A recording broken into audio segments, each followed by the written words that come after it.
capítulo 5 de la carta a los Romanos, verso 1 hasta el verso 5. Si usted tiene su Biblia y ya lo encontró, muy bien. Y quizás usted que no tiene una Biblia, abajo va a aparecer el verso para que nos pueda seguir en la lectura. Dice así, capítulo 5 de los Romanos, versículo 1 al 5. Justificados pues por la fe, tenemos paz para con Dios, por medio de nuestro Señor Jesucristo, por quien también tenemos entrada por la fe a esta gracia en la cual estamos firmes, y nos gloriamos en la esperanza de la gloria de Dios. Y no solo esto, sino que también nos gloriamos en las tribulaciones, sabiendo que las tribulaciones producen paciencia, y la paciencia prueba, y la prueba esperanza, y la esperanza no avergüenza, porque el amor de Dios ha sido derramado en nuestros corazones por el Espíritu Santo que nos fue dado. Vamos a orar un momento. Amado Padre Celestial, muchísimas gracias por este tiempo en el cual tenemos de aprender tu palabra. Bendice, Señor, a cada uno de mis hermanos que están dispuestos con el corazón para poder escuchar tu palabra. Háblanos, corrige en nuestras vidas lo que tenemos que corregir para que tú hagas tu obra bendita a través de tu palabra en nuestras vidas. En el nombre de Jesús dejamos todo esto. Amén. Amén. Ya hace un buen tiempo, como mencionaba también anteriormente, había iniciado la enseñanza sobre Romanos, pero específicamente en la última enseñanza que lo di el año pasado, había terminado en el capítulo 3 con un tema que era sobre la justificación. Esta enseñanza de la justificación no solamente terminó en uno solo, sino que se extiende a varios temas en los cuales todavía nos falta ver unos cuantos. Pero la misma doctrina o el mismo tema de la justificación es lo que Pablo va a tratar a continuación y es lo que está tratando desde el versículo 3. Desde el versículo 3 en los últimos pasajes. Y se extiende hasta el capítulo 4 y hasta el capítulo 5. Así que le recuerdo cómo es que van los temas para que podamos ir teniendo esta pequeña hilación en nuestra mente. Habíamos hablado sobre que somos justificados por Cristo. Nuestro siguiente tema, y eso es lo que vimos la semana pasada, fue justificados por la fe. Es decir, que el único requisito que Dios pide para que nosotros podamos ser salvos y por ende justificados era depositando nuestra fe en Cristo Jesús. Y lo que vamos a ver en esta noche son los resultados de la justificación. Ese es el tema de este sermón en esta noche. Los resultados de la justificación. Y mis hermanos, el mismo pasaje es quien nos sugiere que vayamos teniendo esa hilación de enseñanza. Así que yo por eso he titulado este tema, como ya lo mencioné, los resultados de la justificación. Y quiero, mis hermanos, que entendamos ahora, yendo a nuestro sermón ya, que el creyente, ahora que es una nueva criatura, ahora que ha tenido una transformación espiritual en su vida y que ha depositado su fe totalmente en Jesucristo, obtiene 3 resultados. Pablo va a mencionar aquí 3, pero hay un montón de resultados que recibimos al poner nuestra fe en Cristo Jesús. Y lo primero que Pablo menciona es la paz con Dios. La paz con Dios. Lea conmigo el versículo 1. Justificados pues por la fe, otra versión diría, ya que somos justificados, o en consecuencia, ya que somos justificados por la fe, tenemos paz para con Dios por medio de nuestro Señor Jesucristo. Primero deje hacer que podamos entender esta frase, la paz con Dios. No es lo mismo tener o experimentar en nuestras vidas la paz de Dios con la paz con Dios. Filipenses capítulo 4, 7, que es una carta escrita para creyentes, les va a decir: y la paz de Dios, que sobrepasa todo entendimiento, guardará vuestros corazones y vuestros pensamientos en Cristo Jesús. Esa paz está directamente y dirigido a personas que ya tienen una estrecha relación de Dios. Y sobre todo significa, esta paz de Dios es un corazón tranquilo. Significa un corazón satisfecho en medio de los problemas y de las dificultades. Si recordamos el contexto de la iglesia de los filipenses, estaba pasando por un momento muy difícil. Habían pasado momentos económicos duros, no solamente la iglesia, sino al parecer toda la ciudad. Y también obviamente dentro de ellos los creyentes. Y por eso es que Pablo le va a decir: y la paz de Dios, que sobrepasa todo entendimiento, guardará vuestros corazones. Una cosa es paz con Dios y otra cosa es la paz de Dios. Para los creyentes que experimentan una relación con Cristo Jesús, es ella, la paz primeramente de Dios. La paz que está hablando aquí en Romanos capítulo 5, verso 1, es una referencia, mis hermanos, a que nuestra enemistad que teníamos con Dios se acabó, se terminó. La referencia que podemos tener aquí es que, mis hermanos, nosotros cuando nacemos teníamos una guerra con Dios porque habíamos nacido con nuestros pecados. El ser humano nace totalmente en pecados y conforme va creciendo, esos pecados se van volviendo más visibles por sus actos, por sus pensamientos, sus mismos hechos, su carácter, sus palabras. Y allí podemos ver que la palabra de Dios primeramente nos dice que nosotros estábamos en guerra contra Dios. Teníamos una pelea totalmente con nuestro Señor. Y eso es lo que causa el pecado. Y ahora entonces, con Jesucristo, es que esa enemistad, esa guerra se acaba. Esa guerra totalmente se termina. Y ahora es que nuestro Señor, por medio de su maravillosa obra, nos lleva de la mano hacia nuestro Padre Celestial. Por eso es que Pablo dice: tenemos paz para con Dios. Su guerra con Dios se ha terminado. Su guerra contra Dios se ha acabado.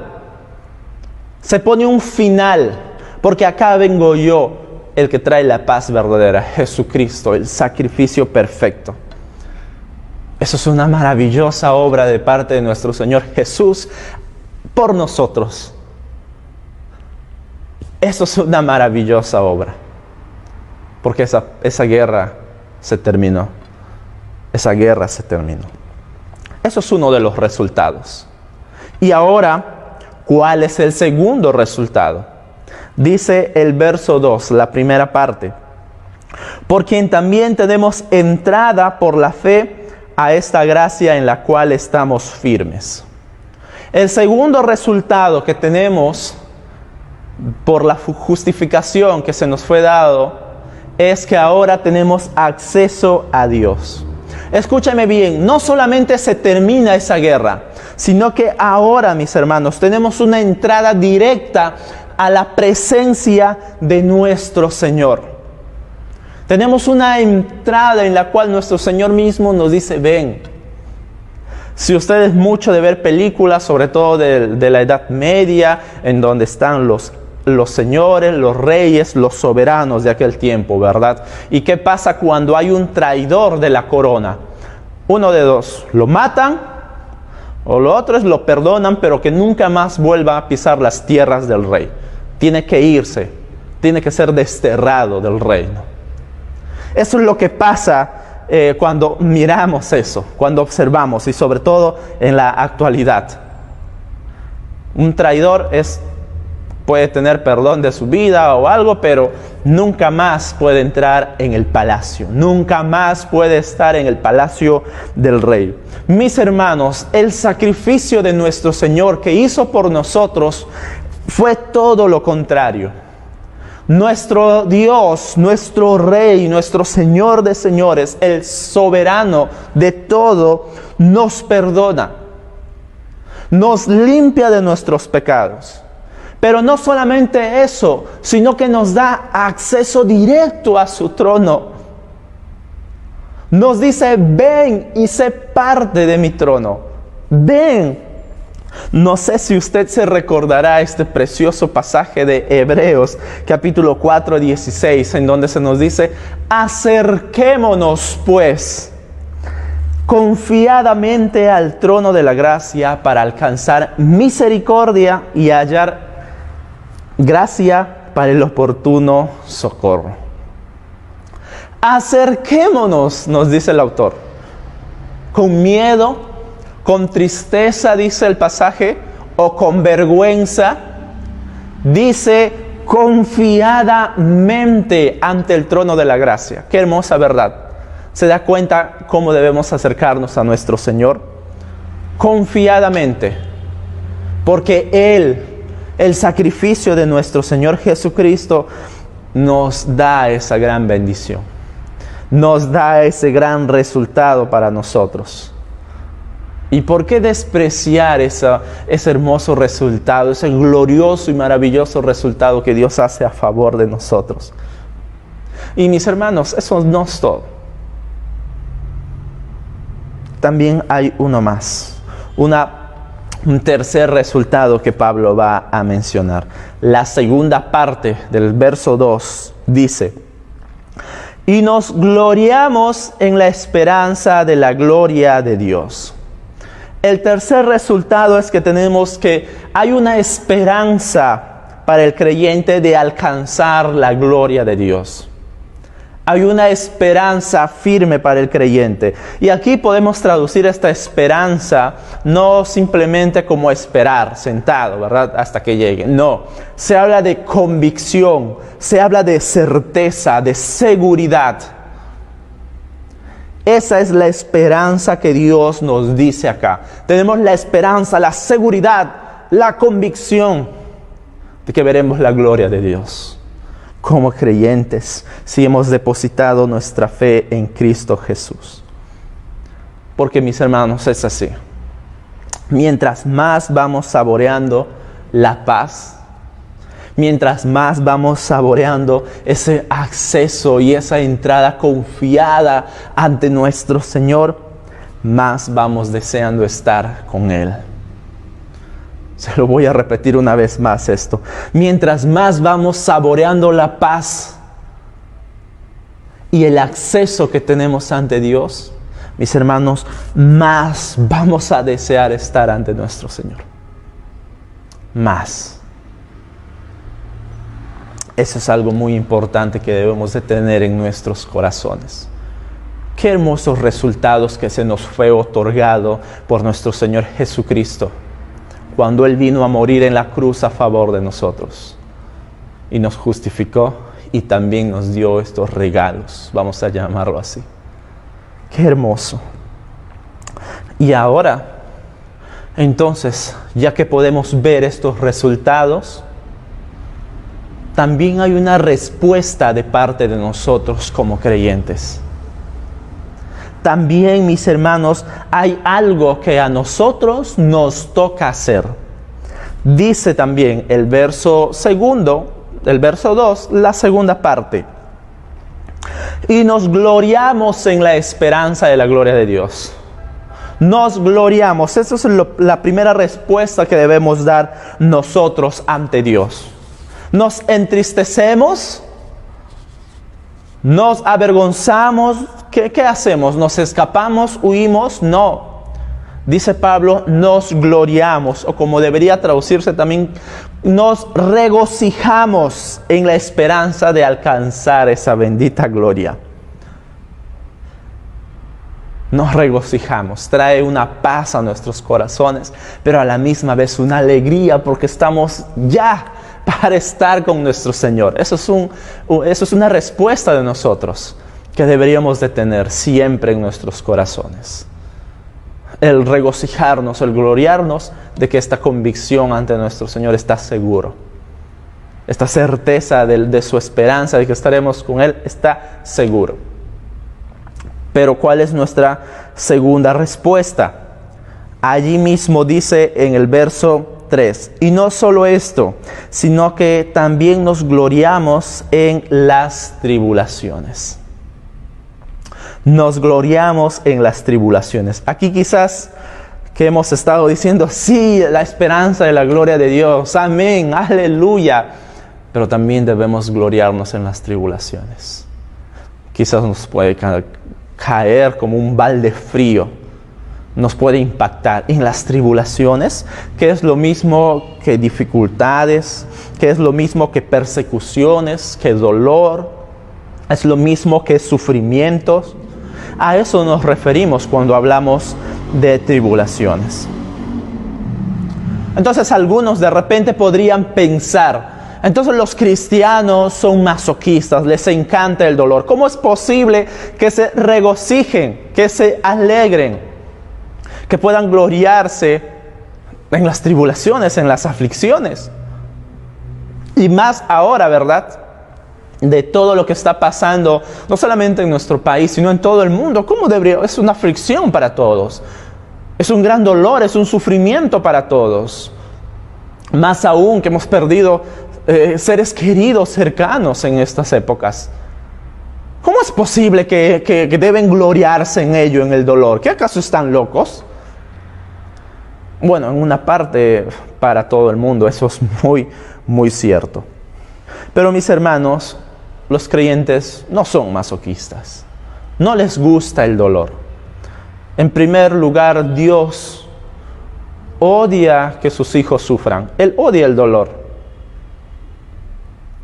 Él disciplina, que es diferente. Él disciplina para corregir y lo hace con amor, pero no con odio y para dolor. Para nada de eso. Es cierto que algunos buscan el dolor. Algunos lo hacen, totalmente todo lo contrario. Pero lo hacen, buscan ese dolor, ese sufrimiento para calmar sus culpas. Para que puedan calmar ese sentimiento de culpa que tienen tras el pecado. Y de esa manera sentirse castigadas. Para que lidien con esa culpa. Algunos lo hacen de esa manera. Otros pueden buscar el dolor o les encanta el sufrimiento porque creen que les da superioridad a los demás. Creen que les da superioridad a los demás porque quizás por allí haya alguien que haya tenido una vida fácil. Entonces el que alguien haya sufrido le da superioridad sobre otros. Es decir, estas personas piensan que aquellos que no han pasado sufrimiento en su vida son desagradecidos o simplemente superficiales. Algunas de esa manera podría ser, pero mis hermanos, los creyentes realmente que aman a Dios, los creyentes que realmente han entendido que tienen paz con Dios, no por sus propios méritos, sino por los de Jesucristo. Los creyentes que realmente tienen acceso directo ante Dios y lo disfrutan y se acercan confiadamente. Los creyentes que se glorían porque hay una esperanza dentro de todo lo que está pasando, de estar cara a cara con nuestro Señor, no son así, no se comportan así. Mis hermanos, los creyentes que verdaderamente aman a Dios, se van a acercar confiadamente y no van a responder de esa manera. Así que los creyentes no son masoquistas primeramente. Eso está muy lejos de la realidad. Lo que sí es cierto y lo que la palabra de Dios nos enseña es que las tribulaciones son un medio para llevarnos más a desear con convicción la gloria de Dios. Esas son las tribulaciones. No nos gusta el dolor o el sufrimiento. El creyente verdadero entiende, mis hermanos, una vez más, que las tribulaciones son un medio para llevarnos más a desear con convicción o con certeza la gloria de Dios. Ese es el fin de las tribulaciones. Porque si revisamos un poco la historia, a lo largo de los siglos, mis hermanos, siempre los cristianos han sido perseguidos. A muchos de ellos los han matado de la peor manera. A muchos de ellos, mis hermanos, de una manera muy vergonzosa frente a su familia, frente a la ciudad, han padecido persecución. Y esto fue totalmente advertido por nuestro Señor. Nuestro Señor Jesucristo, mientras estuvo aquí en la tierra, Él nos advirtió de todo esto. Recordarán lo que vimos en una enseñanza pasada sobre Mateo 24:9, en donde se nos perseguirá y vamos a padecer persecución. A otros se les dará a muerte. Y esto es una gran advertencia, un gran aviso que nuestro Señor Jesús ya estaba dando para los creyentes, para sus futuros discípulos, para sus futuros seguidores. Pero ¿qué hizo la iglesia en ese tiempo? ¿Cuál fue la respuesta? ¿Decidieron esconderse? La iglesia en aquel entonces, nos están persiguiendo, matando, entonces huimos, dejamos de predicar para nada. Un escritor, un padre de la iglesia de aquel tiempo llamado Tertuliano, en el 192 después de Cristo, dijo lo siguiente: la sangre de los mártires, es decir, la sangre de los que padecían persecución y padecían muerte por su fe en Cristo Jesús, la sangre de aquellos mártires es semilla de los cristianos o nuevos cristianos. Esa sangre, mis hermanos, derramada por la fe en Cristo Jesús, era como un abono, semilla, dice el escritor. Porque de ahí sembraban el evangelio e impactados por estar dispuesto a dar su vida por esa fe, por ese Señor que resucitó de los muertos, muchos creían. Yo quiero ese tipo de fe. Quiero conocer quién es al quien están dispuestos a morir. Quiero saber quién es, porque están diciendo que van a morir aquí, pero abrirán sus ojos en una ciudad de oro. Quiero saber quién es a quien ellos creen. Quiero saber qué es lo que ellos están dispuestos a morir. Y eso era un tremendo mensaje para aquel tiempo. Así que las tribulaciones, las persecuciones o las aflicciones nunca fueron motivo para detener y dejar de predicar el evangelio, sino que nuestros hermanos antiguos los motivó a seguir predicando.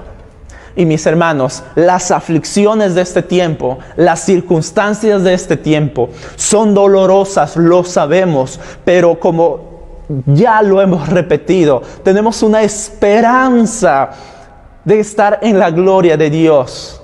Eso nos motiva a nosotros a seguir predicando. En estas circunstancias debemos de seguir predicando el evangelio.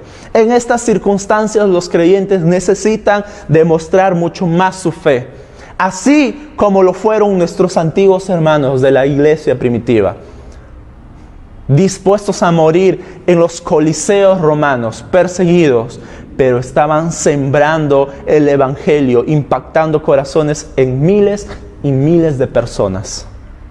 Y en más de 20 siglos, la iglesia nunca se ha detenido por las aflicciones. Al contrario, es allí donde mucho más se han expandido. Si nos vamos a detener, como dice este coro, solo lo hacemos para predicar.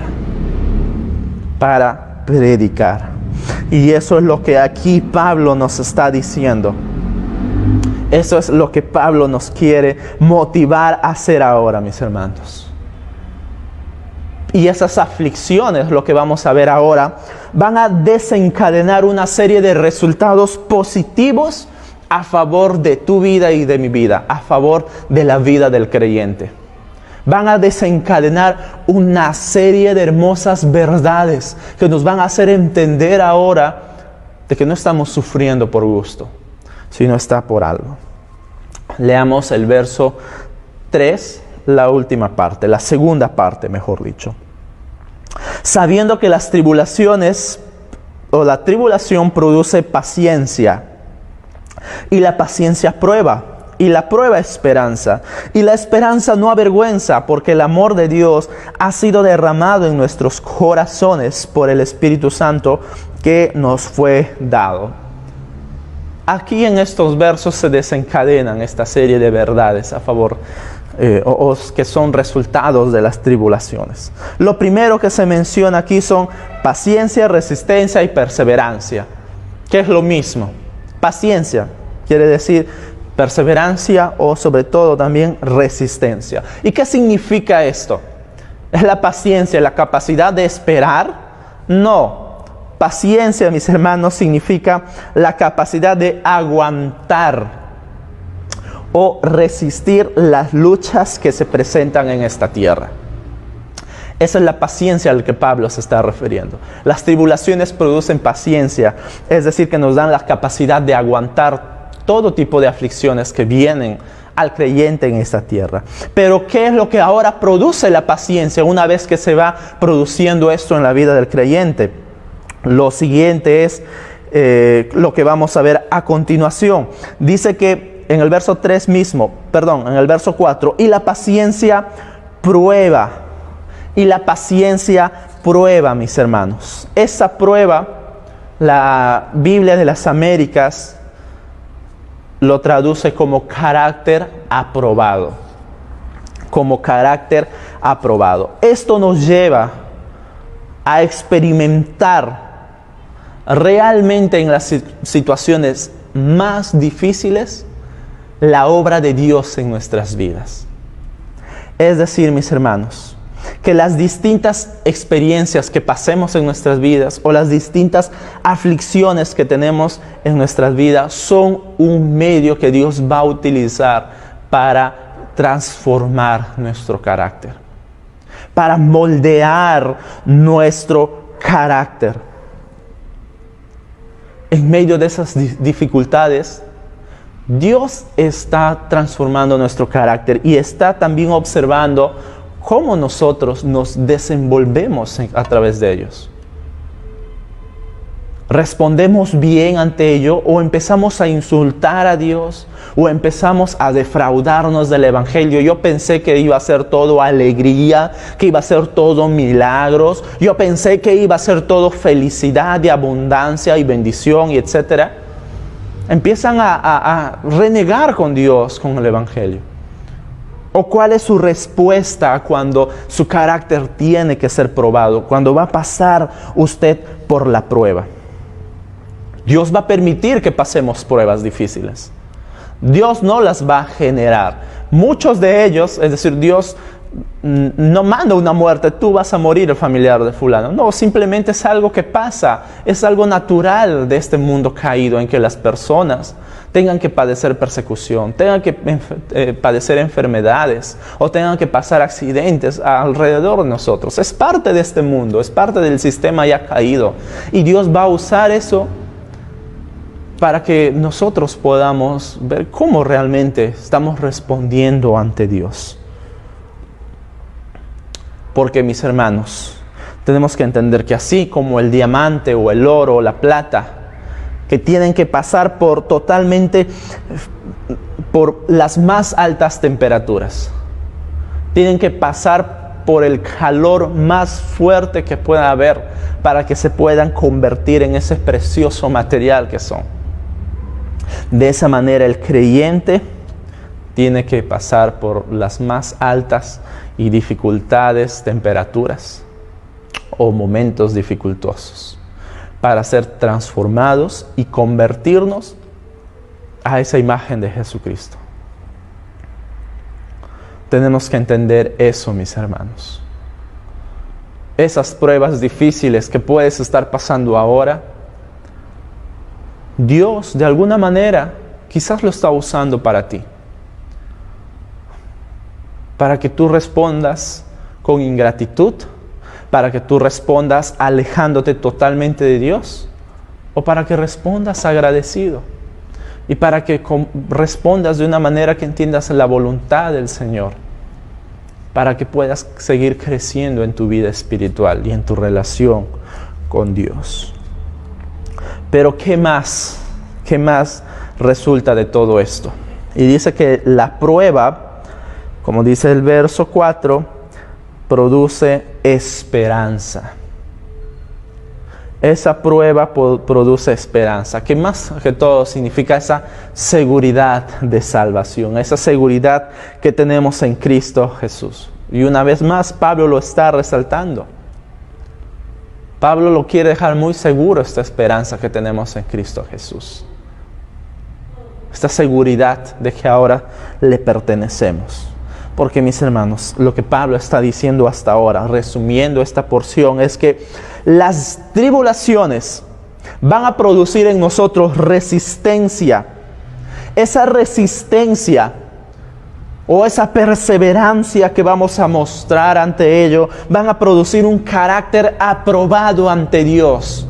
Van a producir un carácter que ha sido transformado ante Dios. Y ese carácter transformado o aprobado, mis hermanos, tendrá una esperanza segura o tiene una esperanza segura, porque se va a gloriar en esa gloria bendita de nuestro Señor Jesucristo. Deseará estar cara a cara con su amado.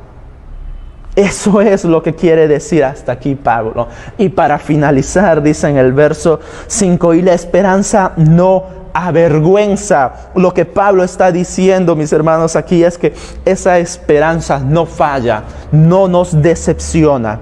Esa esperanza no te va a defraudar. Es totalmente segura, no te hará quedar avergonzado. Dios nunca nos va a defraudar. Jamás nos va a defraudar. No te va a dejar avergonzado. Jamás, mis hermanos. ¿Cómo sabemos esto? O la razón principal. Pablo va a poner como una estacada final allí. Para darlo por sentado y por seguro. La razón principal para no decepcionarnos de esa justificación que Jesucristo ha hecho por nosotros. Dice el verso 5, la parte 2. Porque el amor de Dios ha sido derramado en nuestros corazones por el Espíritu Santo que nos fue dado. Eso es esa gran verdad que debemos de anclar en nuestras vidas. La razón principal porque Jesucristo nunca nos va a defraudar, o esta esperanza nunca nos va a defraudar, es porque hubo un amor mucho más grande que se entregó por nosotros. Y 2 pasajes más adelante, o 3, dice Romanos 5:8, mas Dios muestra su amor para con nosotros, en que siendo aún pecadores, Cristo murió por nosotros. Ese es el amor al que Pablo se está refiriendo del verso 5, porque el amor de Dios ha sido derramado en nuestros corazones. ¿Cuál amor? Que Dios se entregó por ti por medio de Jesucristo. Porque Dios envió a su Hijo Jesucristo a morir por ti y por mí. Ese es ese grande amor del que Pablo está mencionando acá. Estuvo dispuesto, mis hermanos, alguien a morir por nosotros, por nuestros pecados. Qué maravilloso nuestro Señor. Y para finalizarlo, Pablo va a mencionar al Espíritu Santo. Porque el Espíritu Santo, en el verso 5, como menciona, por el Espíritu Santo que nos fue dado. Por ese Espíritu Santo que ahora mora en nosotros, como lo declara según 1 Corintios 6:19. ¿Acaso ignoramos que somos templo del Espíritu Santo? ¿Acaso ignoramos que en nuestro corazón vive y mora el Espíritu Santo? Somos un templo ahora como creyentes. El Espíritu Santo está morando dentro de nosotros.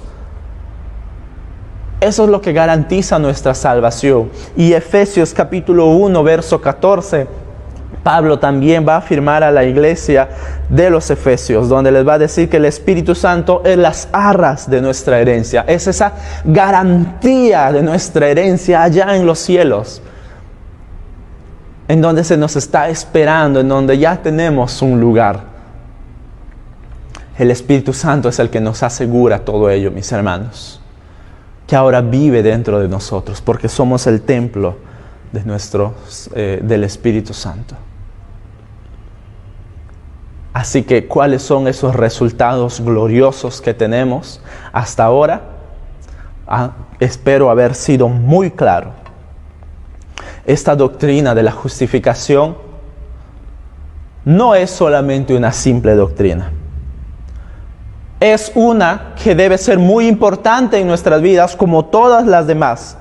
Pero no solamente como una verdad doctrinal. No solamente como un mero conocimiento en nuestras mentes. Mis hermanos, también es una enseñanza práctica en nuestro día a día con Dios. Qué hermoso saber que la justificación produce el resultado de que ahora nos acercamos, tenemos acceso con Dios. Y a la misma vez nos asegura esa esperanza ante la gloria de nuestro Señor. Esta doctrina, mis hermanos, esta enseñanza de la justificación, lo podemos ver día a día en nuestras vidas. Cuando busquemos a través de su palabra a Dios, en nuestros devocionales o en el tiempo de la oración. Y aún mucho más lo podremos ver día a día en los momentos de la dificultad. Porque eso es lo que Pablo nos está diciendo aquí en esta noche. Eso es lo que Pablo nos está diciendo en esta noche, porque recuerde esto, en esos momentos de dificultades, usted tiene que tener en su mente estas verdades ancladas. Número 1, que usted tiene paz con Dios. Número 2, que usted tiene acceso a Dios, es decir, puede acercarse y orar ante Él confiadamente. Número 3, tiene una esperanza de alcanzar la gloria de Dios, en que un día estará cara a cara ante nuestro Señor. Y mis hermanos, esa esperanza que tenemos en Dios, en esta vida nos traerá dificultades. Pero aquellas van a ser usadas por Dios ¿para qué? Para hacernos más resistentes, para hacernos más perseverantes. Número 2, para hacer en nosotros un carácter aprobado ante Dios, para hacer en nosotros un carácter transformado ante Dios. Y lo siguiente es que también nos da una esperanza segura ante Dios.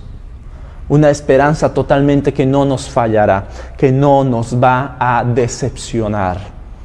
Porque hemos puesto nuestra fe en Jesucristo. Y ahora el Espíritu Santo mora en nosotros. Las personas de la Trinidad obrando completamente aquí a favor del creyente. Esto es el glorioso resultado de la justificación en la vida del creyente. Qué hermosa verdad. En esta noche hemos podido ver unas verdades muy importantes para aquellos que todavía quizás no son creyentes también, pero obviamente también para mis hermanos que han depositado su fe en Cristo Jesús. Y mi amigo o amiga que tú nos visitas, que aún no has depositado tu fe en Cristo Jesús. Quizás estás pasando por momentos de mucha dificultad. Pero ¿sabes qué? La palabra de Dios, la Biblia, nos enseña que las dificultades tienen un propósito. Las dificultades tienen un propósito y es acercarnos más a Dios. Quizás no lo vas a entender en estos momentos, porque lo primero que necesitas hacer es anclar y depositar tu fe en Jesús. Y te invito a que lo hagas.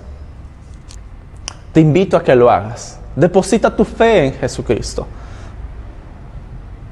Y Dios irá transformando tu vida. Dios irá cambiando tu vida. Oremos, por favor. Amado Padre Celestial, muchísimas gracias por este tiempo que nos das, en donde hemos podido escuchar tu palabra y estudiarla sobre todo. Pido, Dios mío, que en esta noche tú nos ayudes a anclar estas verdades en nuestro corazón, de que esta doctrina de la justificación y los resultados que el creyente obtiene de ello, no solamente es conocimiento, sino práctico. Ayúdanos a poderlo vivir en nuestro día a día, en plenas dificultades que estamos viviendo ahora, a poder anclar estas verdades en nuestros corazones, Para aquellos que están pasando dificultades, consuela su corazón a través de esta verdad, que hay una esperanza.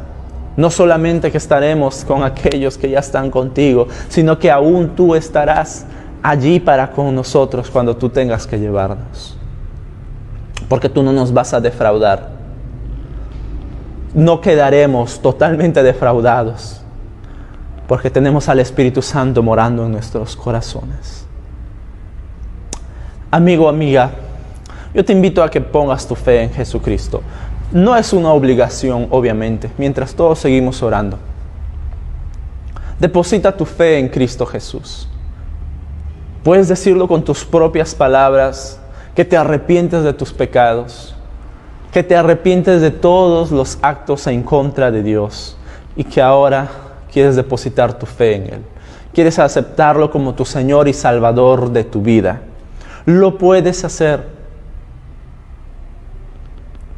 Deposita tu fe en Cristo. Si necesitas ayuda para esto, por favor escríbenos. Mándanos un mensaje por interno, por aquí, por Facebook, para que alguien pueda apoyarte, ayudarte a tomar esta decisión. Y si ya lo has hecho ahí desde tu hogar, también escríbenos, por favor, para ponernos en contacto contigo. Mi hermano, mi hermana, también mientras estamos orando, momentos difíciles han pasado. Seguramente en tu vida, también en la mía en estos tiempos. Pero lo que nos anima y me anima a mí a seguir totalmente adelante es lo que acabamos de ver en esta noche. Que hay una esperanza en la gloria de nuestro Señor. Y que un día estaremos allí. Y que las dificultades que estemos, busquemos más a Dios. Entendamos que Dios no nos odia. Que entendamos que Dios no está en contra de nosotros, sino que Él quiere que en nuestra vida podamos desarrollar convicción, podamos desarrollar un carácter aprobado, podamos transformar ese carácter, podamos tener, mis hermanos, una esperanza segura que Dios no nos va a defraudar, porque tenemos al Espíritu Santo morando en nosotros. Esa es una gran forma de consolar nuestros corazones, seguir adelante, predicando el Evangelio de nuestro Señor, para aquellos que aún no conocen a Jesús y siguen sufriendo.